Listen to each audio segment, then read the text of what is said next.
दयाराम नाम दयाराम और दया जो है नाम मात्र की भी नहीं है तुम्हारे अंदर।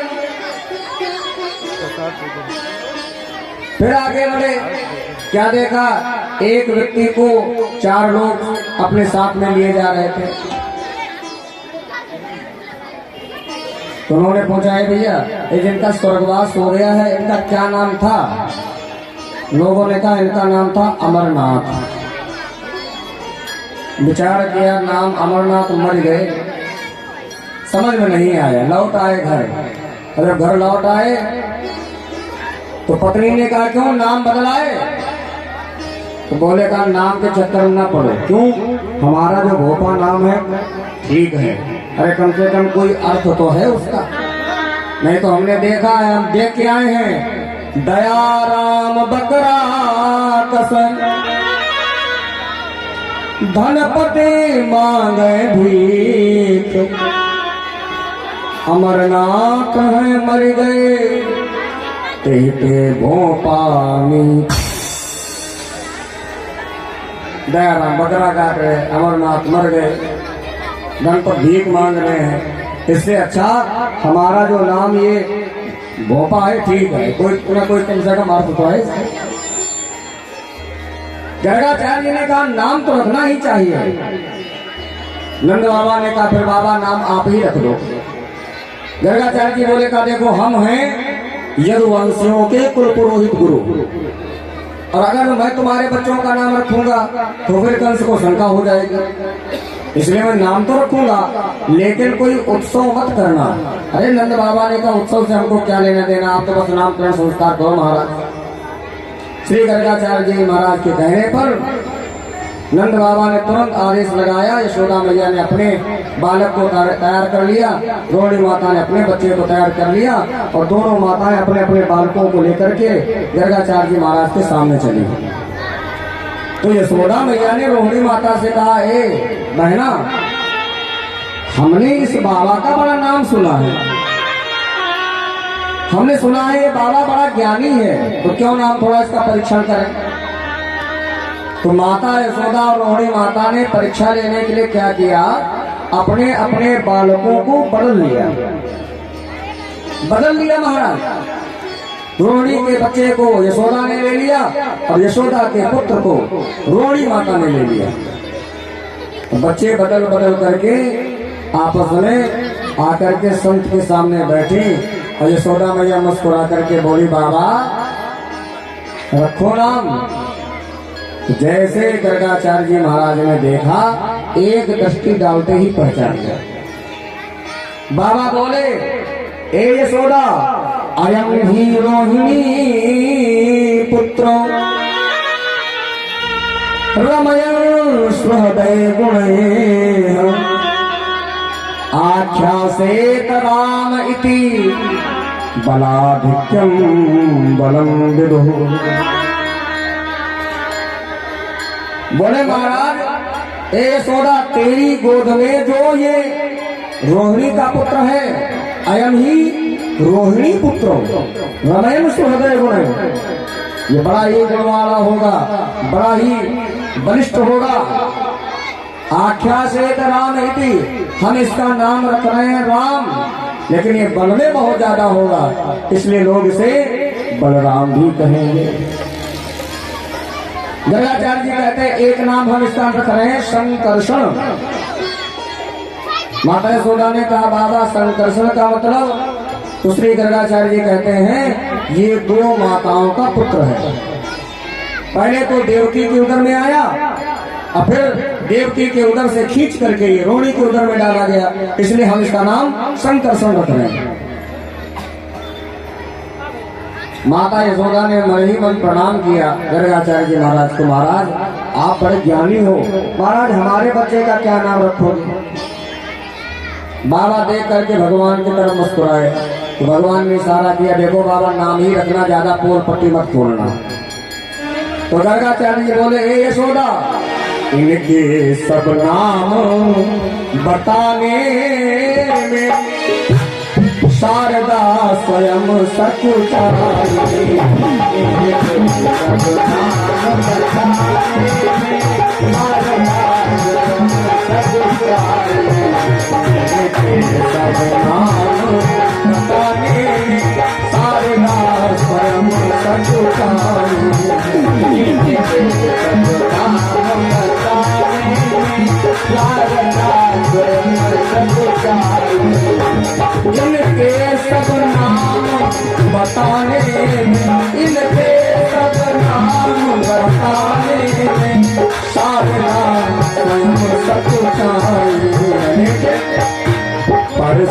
सबसे सीधा सहज नाम, हर सबसे सीधा सहज नाम, मनमोहन कृष्ण का नाम।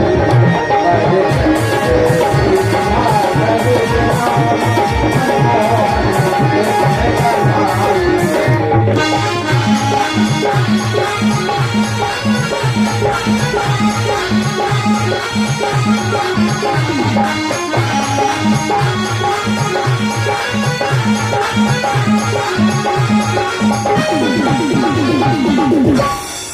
बोले इनके सब नामों को बताने में तो माता सरस्वती भी सच्चा जाने। क्यों? क्योंकि इनके एक दो नाम हो तो हम बतावें, जितनी लीलाएं उतने नाम, सहस्त्र नाम इनके होंगे। लेकिन भैया हम तुम्हारे बच्चे का नाम रख रहे हैं कृष्ण। माता यशोदा ने कहा बाबा कृष्ण का मतलब क्या है, कृष्ण माने क्या? तो श्री गर्गाचार्य जी कहते हैं करसयत इति कृष्ण, जो सभी को देखते ही अपने, सबके मन को देखते ही अपनी तरफ आकर्षित कर ले, वो है कृष्ण। नंद बाबा ने बहुत दान दिया है श्री गर्गाचार्य जी महाराज को। बाबा ने कृष्ण बलराम नाम रखा है भगवान और दाऊ भैया का। सुखदेव जी कहते हैं वैसे तो आप अपने बच्चों का चाहे कितना भी अच्छा नाम रखवाओ, लेकिन माताओं के दुलार का कुछ नाम अलग ही होता है। तो मैया यशोदा कभी अपने बच्चों को कृष्ण बलराम कह करके नहीं बुलाती हैं। कृष्ण को कन्हुआ और बलदाऊ को बलुआ। कन्हुआ कही कही तेरत मैया, कन्हुआ कह करके बुलाती है कन्हुआ। सुखदेव जी कहते हैं धीरे धीरे भगवान की बाल लीलाएं प्रारंभ हुई। भैया भैया चलते हैं कन्हैया, पूरे नंद बाबा के आंगन में दौड़े दौड़े घूमते हैं। माता यशोदा और बाबा उस लीलाओं को देख देख करके बड़ा आनंदित होते हैं। एक बार की बात है, नंद बाबा बैठे पूजा कर रहे थे। शालिग्राम भगवान को दूध दही घी सहित शक्कर से स्नान करवाया। स्नान कराने के बाद में हाथ जोड़ करके प्रार्थना करने लगे। शशंख चक्रम सकिरीट कुंडलम सपीत वस्त्रम सरसीरुहेक्षणम सहार वक्षस्थलकौस्तुभश्रियम नमामि विष्णुं शिरसां चतुर्भुजं। प्रणाम कर रहा है, आंखें बंद किए हाथ जोड़े हुए ध्यान चल रहा है। और उसी समय कन्हैया भैया भैया चलते हुए आए तो कान्हा ने क्या देखा, कटोरी में गोल गोल टाफी जैसा क्या रखा है। तो कन्हैया ने क्या किया, शालिग्राम बाबा को उस बटिया को उठाया और उठा करके अपने मुंह में रख लिया। अब बाबा जी दूध दही घी सही शक्कर से नहवाए हुए थे तो मीठे मीठे भी लगे। तो कन्हैया ने शालिग्राम बाबा को मुंह में दबाया और कोने में बैठे लगे चूसने। नंद बाबा ने आंखें खोली तो देखा क्या सिंहासन से बाबा जी गायब। अब तो नंद बाबा चिल्लाए, यशोदा दौड़ो दौड़ो, देखो आज शालिग्राम बाबा कहीं निकल गए। यशोदा मैया ने कहा निकल गए, कहाँ निकल गए?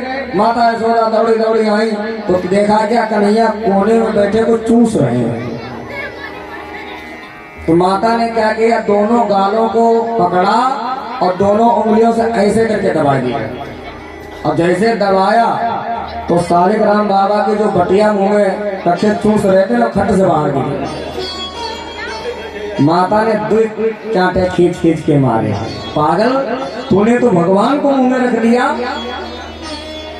भगवान कहते ये लोग जो पत्थर के हैं उनकी पूजा हो रही है और जो असली परब्रह्म बैठा है वो माता के चांटे खा रहा है। यही तो वृंदावन की महिमा है।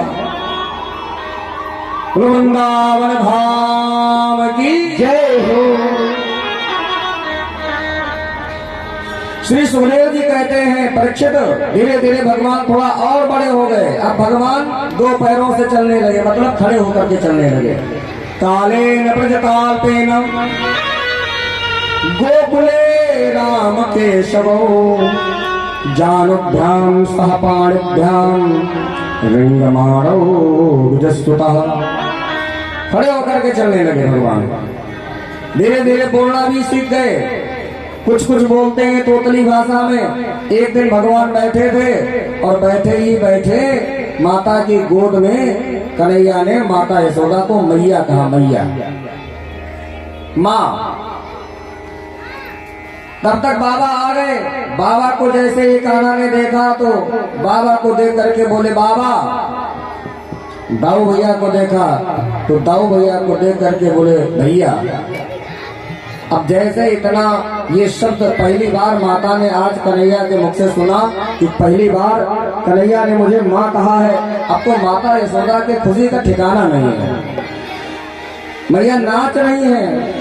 अरे कहने लगे मोहन, ओ कहने लगे मोहन, मैया मैया कहने लगे मोहन, मैया मैया कहने लगे मोहन, मैया मैया कहने लगे मोहन, मैया मैया कहने लगे मोहन, मैया मैया कहने लगे मोहन, मैया मैया कहने लगे मोहन। ओ पितानंद सो बाबा रे बाबा, पितानंद सो बाबा रे बाबा, और हर घरे सो भैया, और हर घरे सो भैया, भैया भैया कहने लगे मोहन, मैया मैया कहने लगे मोहन, मैया मैया कहने लगे मोहन।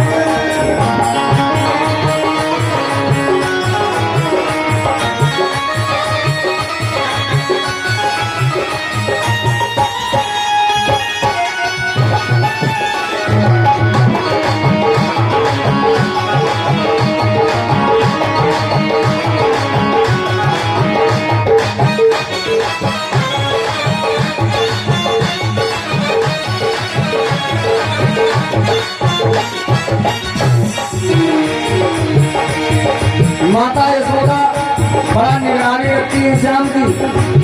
ऊंचे चढ़े चढ़े कहती यशोदा, ऊंचे चढ़े चढ़े कहती यशोदा, ऊंचे चढ़े चढ़े कहती यशोदा, ऊंचे चढ़े चढ़े कहती यशोदा, ऊंचे चढ़े चढ़े कहती यशोदा, ऊंचे चढ़े चढ़े कहती यशोदा, ऊंचे चढ़ी चढ़ी कहती यशोदा, ऊंचे चढ़ी चढ़ी कहती यशोदा।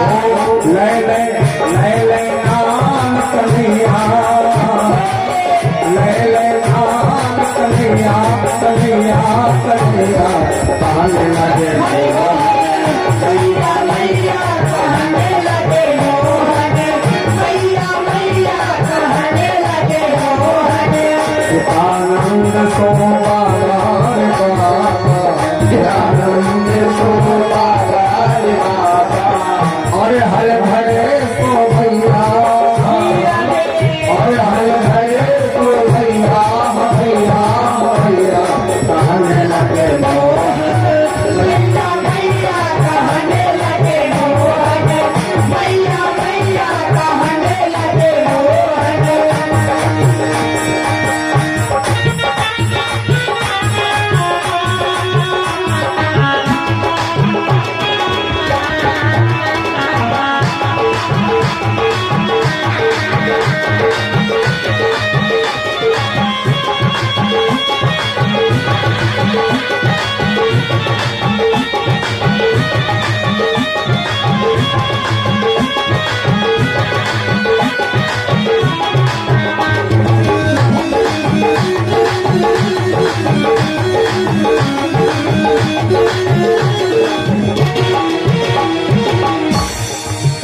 यशोदा मैया रोज बैठ करके कान्हा को समझाते हैं, लाला दूर खेलने मटी जाओ रे लागले, दूर खेलने मटी जाओ लागले,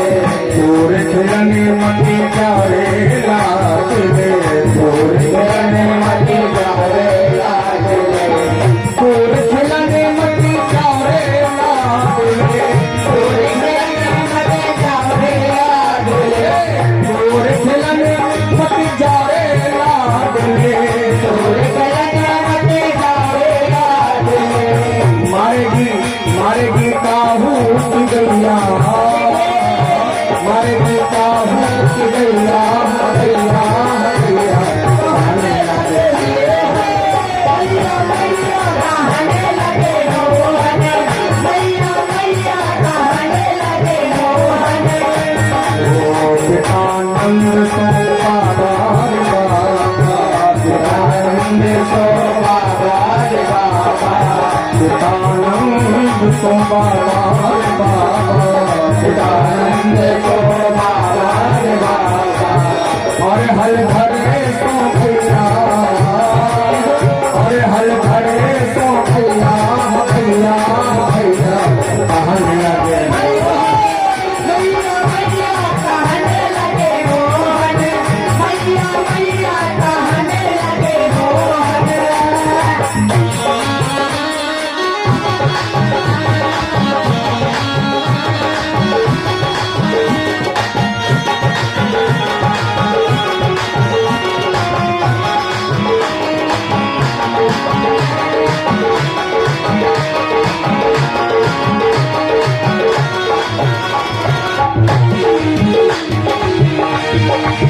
सूरदास प्रभु तुम्हारे दरस दिन, सूरदास प्रभु तुम्हारे दरस दिन, सूरदास प्रभु तुम्हारे दरस दिन, सूरदास प्रभु तुम्हारे दरस दिन, सूरदास प्रभु तुम्हारे दरस दिन, सूरदास प्रभु तुम्हारे दरस दिन, सूरदास प्रभु तुम्हारे दरस दिन, सूरदास प्रभु तुम्हारे दरस दिन। यह छवि अनाथ न पैया, यह छवि अनाथ न पैया, न पैया न पैया कहने लगे मैया मैया कहने लगे मोहन, मैया मैया कहने लगे मोहन। ओ पितानंद सो बाबा पितानंद सो बाबा पितानंद सो बाबा पितानंद सो बाबा और हल भरे सो भैया, और हल भरे सो भैया, भैया भैया कहने लगे मैया मैया कहने लगे मोहन, मैया मैया कहने लगे मोहन, मैया मैया कहने लगे मोहन, मैया मैया कहने लगे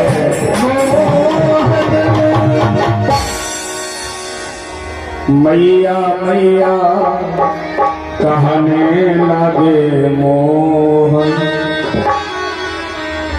भगवान बोलना सीख गए, चलना सीख गए। अब तो कभी कभी गोपियां बुलाती हैं, एक कन्हैया जरा यहाँ आना। कन्हैया जाते क्या है, गोपियां कहती नल्ला माखन खाओगे? कन्हैया कहते हाँ खाऊंगा। 9 लाख है गैया बाबा के घर में, न जाने कितना दूध दही माखन होता है, लेकिन माखन के बड़े शौकीन हैं। हाँ खाएंगे।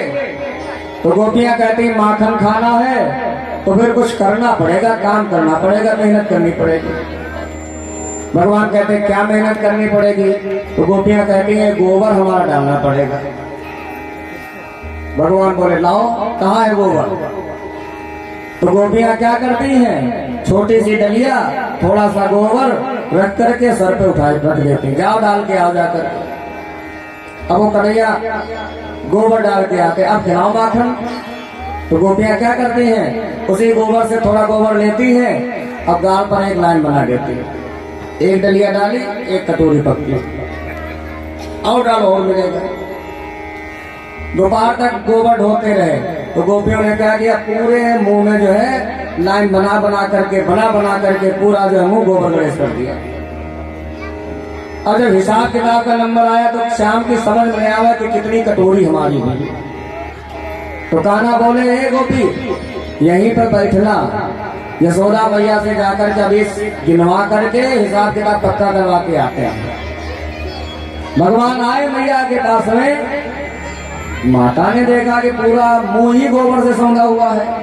माता ने कहा कन्हैया ये कहाँ गोबर गणेश बना घूम रहा है, जल्दी से इसको धुल डालो, पोंछ डालो। कन्हैया ने कहा भैया हाथ मत लगाना। क्यों? अरे कहा अगर तुमने ये गोबर छुड़ा दिया ना, ये लाइनें बिगाड़ के तो दिन भर की मेहनत बेकार चली जाएगी। मेहनत? कैसी मेहनत श्याम? अरे भगवान कहते हैं, श्याम कहते हैं भैया उस गोपी का 2 बार भर गोबर हमने डाला है और जितनी लाइनें बनी है उतनी कटोरी माखन उससे लेना है। ये हिसाब किताब लिखा हुआ सब। माता यशोदा ने श्याम को हृदय से लगा लिया, लल्ला तेरे घर में क्या दूध दही माखन की कोई कमी है क्या? तो तुम माखन के लिए, दूध के लिए, दही के लिए, छाछ के लिए लोगों को गोबर डालते हो। कहते हैं ये लीला को देख करके देवता लोग भगवान के पास आ गए। भगवान से बोले हे श्याम ये बताओ तुम यहाँ भक्तों का उद्धार करने आए हो कि गोबर डालने आए हो? भगवान ने कहा सुनो, हम भक्तों का उद्धार भी करने आए हैं और अपनी लीला के द्वारा अपने भक्तों को आनंदित भी करने आए हैं। इसलिए हम जो कर रहे हैं उसमें डिस्टर्ब ना करो। ये सब मेरे परम भक्त हैं, गोपी ग्वाल जितने हैं सब मेरे परम भक्त हैं। इसलिए जो हम कर रहे हैं वो हमको करने दो, क्योंकि भक्त हमें प्राणों से प्रिय है। एक बार भगवान का भरोसा करके तो आप देखो, एक बार प्रभु का भरोसा तो करके देखो आप।